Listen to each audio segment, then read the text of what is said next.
ഇന്ന് തന്നെ ഡൗൺലോഡ് ചെയ്യൂ. കാണൂ നിങ്ങളുടെ ഫേവറേറ്റ് ഷോസ്. എന്താടാ ഒന്നും മിണ്ടാത്തെ? ഹലോ, ഇവിടെ റേഞ്ചിന്റെ കുറച്ച് പ്രശ്നമുണ്ട്. ഞാൻ അങ്ങോട്ട് വിളിക്കാം. രാവിലെ തൊട്ട് ഇങ്ങനെയാ. ആരെങ്കിലും ഫോൺ ചെയ്താ ബ്രേക്കായി പൊയ്ക്കൊണ്ടിരിക്കുക. ഞാൻ അങ്ങോട്ട് വിളിക്കാം.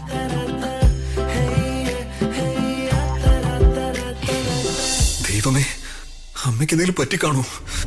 ചേച്ചി എണീക്ക് ചേച്ചി. ചേച്ചി അമ്മേ, ഒന്ന് എണീക്കമ്മേ. ചേച്ചി ഒന്ന് കണ്ണു തുറക്കെ.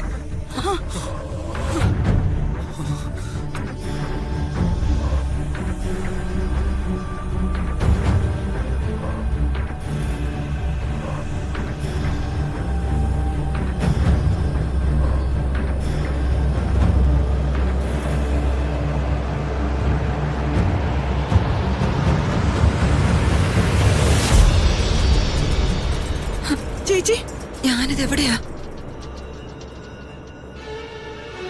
ഭാഗ്യം, അമ്മയ്ക്കൊന്നും പറ്റിയില്ല. എടാ, ചേച്ചി എത്രയും പെട്ടെന്ന് ഹോസ്പിറ്റലിൽ കൊണ്ടുപോകണം. നീ കാർ എടുക്ക്. അമ്മേ, നമുക്ക് ഹോസ്പിറ്റലിലേക്ക് പോവാം. പോയി കാർ എടുക്കണോ? ചെല്ല്. ശരി സാർ. എന്തു പറ്റിയതാ മാഡം? അറിയില്ല. ഞാനേ അതിലൊന്ന് തൊട്ടതേ ഓർമ്മയുള്ളൂ.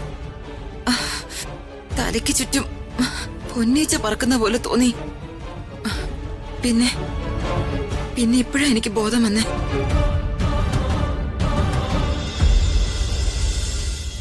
ചേച്ചിക്ക് ചിലപ്പോ BP കൂടിയതാവും. എടാ ദീപക്കെ, നോക്കി നിൽക്കാതെ വേഗം ഹോസ്പിറ്റലിൽ കൊണ്ടുപോവാ. ശരി അമ്മായി. ചേച്ചി പതുക്കെ സൂക്ഷിച്ചു. ദീപക്കെ, ഞാനും കൂടെ വരാം. വേണ്ട അമ്മായി, ഞാൻ അമ്മയെ കൊണ്ടുപോയിക്കോളാം. വാ, സൂക്ഷിച്ചേ. അതൊക്കെ ചെറിയമേ,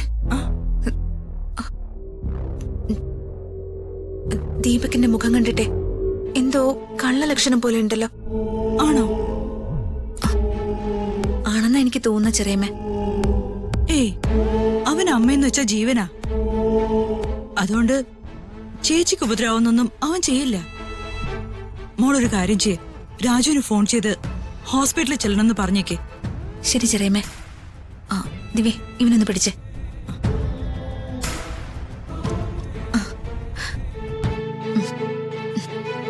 കുട്ട, നിനക്ക് നിന്റെ അമ്മയെ കിട്ടിയല്ലോ.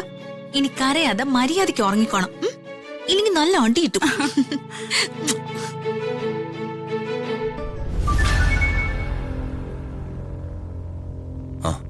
മേഡം. ഹലോ രാജു, അംബിക അമ്മായിക്കൊരു ബോധക്ഷയം ഉണ്ടായി. ദീപക് അമ്മായിയെ ഹോസ്പിറ്റലിലേക്ക് കൊണ്ടുവരിക. അപ്പോ രാജു ഒന്ന് ഹോസ്പിറ്റലിൽ വരെ പോണം. ശരി മേഡം, ഞാൻ ഉടനെ പോവാം. ശരി.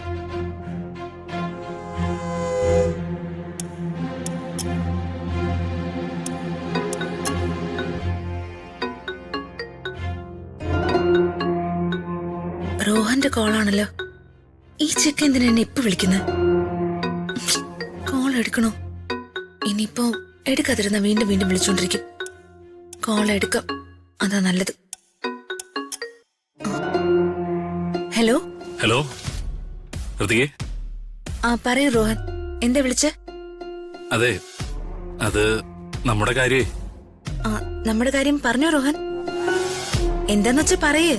അല്ല, വർമ്മയെങ്കിലും അമ്പിയാന്റിയൊക്കെ എന്ത് ചെയ്യുന്നു? അച്ഛൻ CM-നെ കാണാൻ പോയിരിക്കുക. അമ്മായി ഇവിടെ ഉണ്ടായിരുന്നു, ഇപ്പോ ഹോസ്പിറ്റൽ വരെ പോയിരിക്കുക. അമ്മയ്ക്ക് ചെറിയൊരു തലകറക്കം. അയ്യോ, ആണോ? CM-നെ കാണാൻ വല്യേച്ചനും പോയിട്ടുണ്ട്. ഞാൻ അറിഞ്ഞായിരുന്നു അവര് പോയത്. വർമ്മയെങ്കിലും വീട്ടിൽ കാണില്ല. ഋതിക ഫ്രീ ആയിരിക്കുമെന്ന് ഞാൻ ഓർത്തു. അതുകൊണ്ടാ ഞാൻ ഈ സമയത്ത് തന്നെ വിളിച്ചത്. അല്ല, അംബികാന്റിക്ക് എങ്ങനെയുണ്ട്? അമ്മയെ ഹോസ്പിറ്റലിലേക്ക് കൊണ്ടുപോയിട്ടേ ഉള്ളൂ. ചെറിയൊരു BP വേരിയേഷൻ ആയിരിക്കും, അല്ലാതെ വേറെ ഹെൽത്ത് ഇഷ്യൂസ് ഒന്നും ഇല്ല. ഓക്കേടോ. എടോ, തന്നെ ഞാൻ വിളിച്ചതേ തന്നോടൊന്ന് പേഴ്സണലായിട്ട് സംസാരിക്കാനാ. നമ്മുടെ കാര്യം ഞാൻ വീട്ടിൽ അവതരിപ്പിച്ചിരുന്നു. എന്താടോ, തനിക്കൊരു സന്തോഷമില്ലാത്ത പോലെ? അങ്ങനെയൊന്നുമില്ല. അങ്ങനെയൊന്നുമില്ലേ? എന്നുവെച്ചാ ഒരു സന്തോഷമില്ലല്ലോ. അങ്ങനെയല്ല, റോഹൻ പറഞ്ഞു. വീട്ടില് സംസാരിച്ചിട്ട് അച്ഛനും അമ്മ എന്ത് പറഞ്ഞു? ഇത് വലിയ തലവേദനയായല്ലോ ഈശ്വര. എടോ, ഇവിടെ എല്ലാം പോസിറ്റീവാണ്. ആക്ച്വലി ഞാൻ തന്നോട് ഒന്നും പറഞ്ഞില്ലെന്നേ ഉള്ളൂ. ഞാൻ ഇങ്ങനെയൊക്കെ പറഞ്ഞ അത് വലിയ ജാടയായിപ്പോ. ഞാനിതുവരെ ആരോടും ഇങ്ങനെയൊന്നും സംസാരിച്ചിട്ടില്ല. ആക്ച്വലി എനിക്ക് ഫ്രണ്ട്സ് ഉണ്ട്, പെൺകുട്ടികൾ. പക്ഷെ എനിക്കിതുവരെ ആരോടും സ്നേഹവും പ്രണയവും തോന്നിയിട്ടില്ല. എസ്പെഷ്യലി വീട്ടിൽ നിന്നാണെങ്കിലും ഒരുപാട് തവണ എന്നോട് കല്യാണപ്രായമായി വിവാഹം കഴിക്കണമെന്നൊക്കെ പറയുന്നുണ്ടായിരുന്നു. പക്ഷേ ഞാൻ വലിയ ഇൻട്രസ്റ്റ് ഒന്നും കാണിച്ചിട്ടുണ്ടായിരുന്നില്ല. കാരണം എന്റെ കോൺസെപ്റ്റിലുള്ള ഒരു പെൺകുട്ടിയെ ഞാൻ ഇതുവരെ കണ്ടെത്തിയിട്ടില്ലായിരുന്നു. എടോ, പക്ഷെ സീരിയസ്ലി ഞാൻ തന്നെ കണ്ടപ്പോ ശരിക്കും ഞെട്ടിപ്പോയി. എന്റെ സ്വപ്നങ്ങളിൽ വരാറുണ്ടായിരുന്ന, ഞാൻ ആഗ്രഹിച്ചിരുന്ന ഒരു പെൺകുട്ടിയുടെ എല്ലാ ലക്ഷണങ്ങളും തനിക്കുണ്ടായിരുന്നു. അതുകൊണ്ട് തന്നെ ഞാൻ എന്റെ അച്ഛനോടും അമ്മയോടും സംസാരിച്ചപ്പോ അവർക്ക് പിന്നെ ഒന്നും ആലോചിക്കേണ്ടി വന്നില്ല. ബാക്കിയൊക്കെ എന്റെ ഇഷ്ടമെന്ന് ഒറ്റ വാക്കില് അവര് കാര്യങ്ങൾ പറഞ്ഞങ്ങ് ചുരുക്കി. ഇനി തന്റെ ഒരു വാക്കില എല്ലാം ഇരിക്കുന്നത്. എന്താ തനിക്കിതിനെ കുറിച്ച് പറയാനുള്ളത്?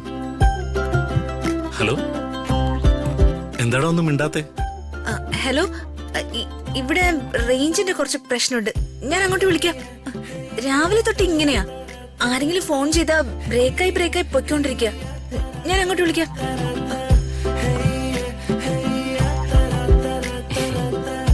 ശരിയാ, മഴയൊക്കെ അല്ലേ, അതുകൊണ്ടായിരിക്കും.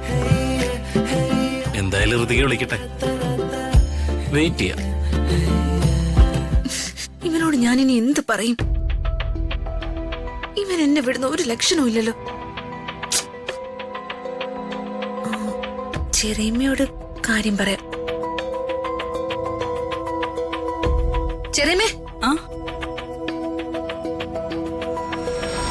എന്താ മോളെ? ചെറിയമ്മേ, ആ ചെക്കൻ എന്നെ വിടുന്ന മട്ടില്ല. ഇത് എവിടെ ചെന്ന് അവസാനിക്കുന്നു എനിക്ക് ഒരു പിടിയും കിട്ടുന്നില്ല. എന്തു പറ്റി മോളെ?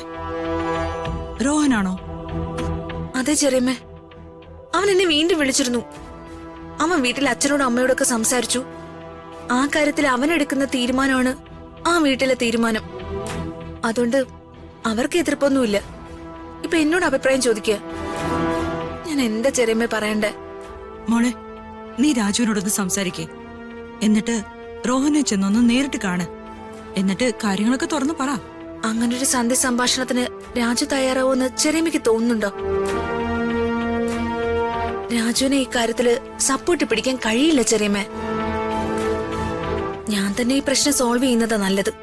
അല്ല, മോളെങ്ങനെ ഇത് ഒറ്റയ്ക്ക് ഹാൻഡിൽ ചെയ്യും? ചെറിയമ്മേ, എനിക്ക് ഒരൊറ്റ വഴിയെ എന്റെ മനസ്സിൽ തെളിയുന്നുള്ളൂ.